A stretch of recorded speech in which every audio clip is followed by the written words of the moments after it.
see if I could get some kind of reaction. The car continued to idle there, the faint trail of exhaust rising in the chilly night. Nobody turned on the dome light. Nobody got out. Nothing.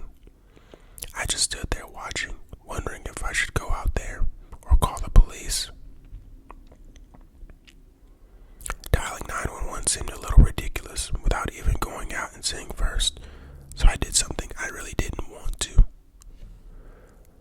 I went to see why they were sitting there. I put on my shoes and put on a jacket. I brought my phone for a light or in case I needed to help them call a tow truck or something. I thought the best case scenario was maybe they got a flat tire and their phone had died and they were too nervous to knock on the door. Like I said, it was after 11 and knocking on someone's door at that hour could be just as shady as watching them sit at the end of my driveway. Against my better judgment, I stepped outside. I could hear the engine running in the distance, along with a chorus of crickets chirping in the night. It took me a few seconds to get the courage to walk out there. The driveway is pretty long and it's really dark. Everything feels scary in the middle of the night, especially with no neighbors close by.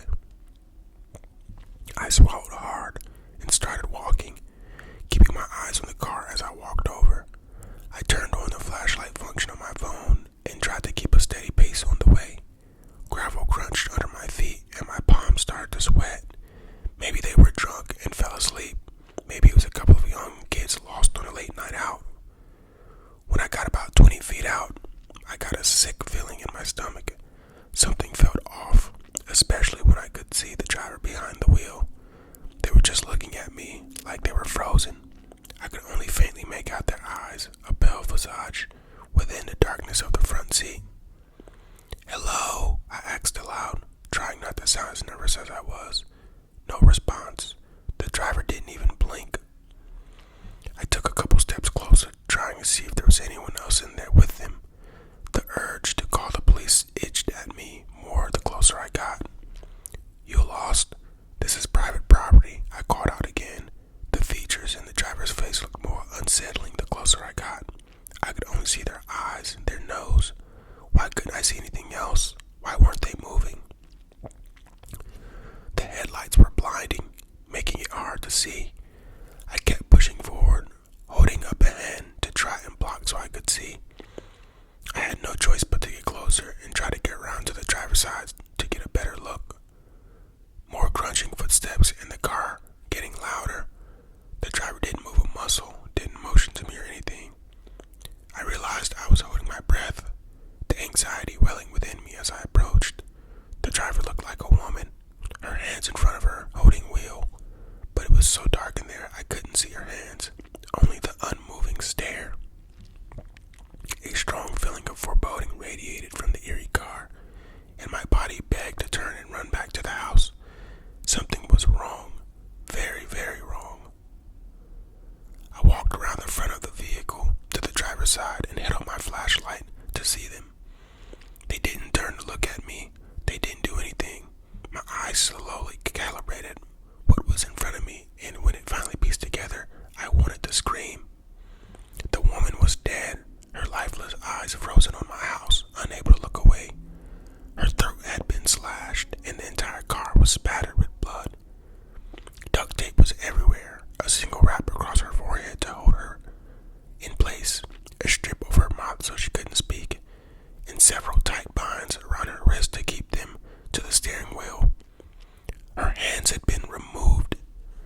I called the police, frantically looking everywhere as the world seemed to be caving in on me. An operator picked up immediately, and through my terrified ramble, I subconsciously took in the scene as I explained what was happening. There was nobody in the back seat and no signs of anyone leaving. I started to panic more, looking in the trees and back towards the house, expecting to see someone watching. But there was nobody else, nobody except me and the butchered woman. The operator instructed me to go back inside and lock the doors until help arrived. I sprinted back to the front door, and the sounds of my footsteps haunting me as I made my way back to the porch. Once inside, I slammed the door and locked it, flinching at every sound as the voice on the other line tried to keep me quiet. My heart raced so hard in my chest. I thought I was having a heart attack. The police arrived in less than 2 minutes. One car at first, with an officer getting out of the vehicle, gun drawn, then another, then two more. The fire department was next, and the wailing siren bled into the barrage of lights that lit up my entire house. It didn't feel safe to be there, even after officers came in and searched the house and scoured the entire property. They didn't find anyone, and the killer didn't leave anything behind. The days that followed blurred together.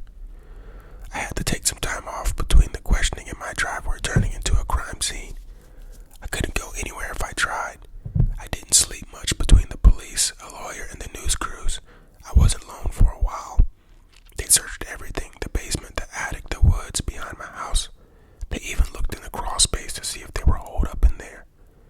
There was no evidence left behind, no inclination of where they went either. The killer was never found. I didn't learn much about the woman I found, other than that they suspect she was picked at random on her way home from work. Eventually things went back to normal, and I was allowed to go back to work. It was a relief to get out of the house, even after they towed the woman's poor car away. I couldn't help but think of everything I saw while looking outside. Getting into town and back behind my desk was a welcome distraction, and once I was able to busy my mind, it was easy to pretend it was all just a bad dream. That was until I was driving home last night. I was about halfway home when I started noticing an odor, like I had driven past some roadkill. I tried rolling up the windows and it got worse, a heavy rotting smell that made me gag. I realized it was something inside the car. When I pulled over to find it, I looked under the seats and in the trunk, thinking maybe I'd left out some raw meat from last night. From the last time I went shopping, I didn't find anything, and I found myself scratching my head at loss, until I looked at the glove box and saw it was